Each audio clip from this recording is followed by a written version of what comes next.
বলিউডের romantic action biopic কিংবা সামাজিক সিনেমাগুলো চলে বছর জুড়ে। দর্শকের পছন্দের তালিকায়ও থাকে একাধিক সিনেমা, কখনো জওয়ান বা কখনো গাঙ্গুবাই কাঠিয়াওয়াড়ি।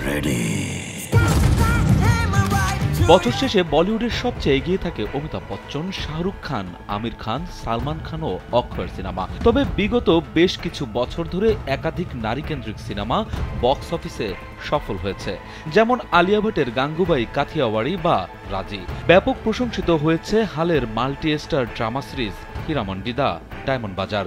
একমাত্র হিরোদের সিনেমাই বক্স অফিসে সাফল্য আনে, এই স্টিরিওটাইপ এখন ভেঙে গেছে।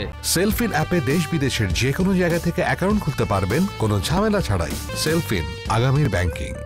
এবার বলুন তো, ভারতের কোন নায়িকার সিনেমা বক্স অফিসে সবচেয়ে বেশি টাকা আয় করেছে? উত্তরটা কিন্তু আলিয়া, দীপিকা, আনুষ্কা, ক্যাটরিনা বা নয়নতারা নন।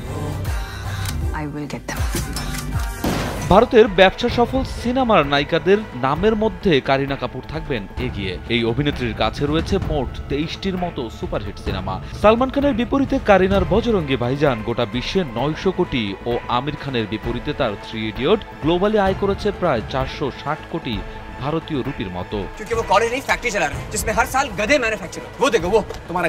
এই তালিকায় কারিশমা কাপুর ও ক্যাটরিনা কাইফ দুজনেরই প্রায় 22টির মতো সফল সিনেমা রয়েছে। রানী মুখার্জির রয়েছে 21টি এবং প্রিয়াঙ্কা চোপড়ার রয়েছে প্রায় 18টি হিট সিনেমা। এদিকে কাজলও কম যান না। শাহরুখ ও কাজলের জুটি পছন্দ করতেন না এমন মানুষ হয়তো পাওয়া যাবে না। এই অভিনেত্রী রয়েছে 14টির মতো সুপারহিট সিনেমা।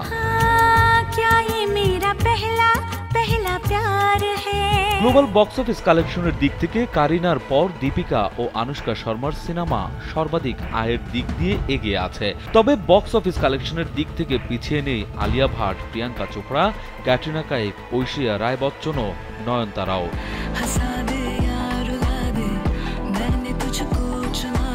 সানিয়া মালহোত্রা ও ফাতেমা সানা শেখের ছবি দঙ্গলও আয় করেছে প্রায় 2024 কোটি ভারতীয় রুপি।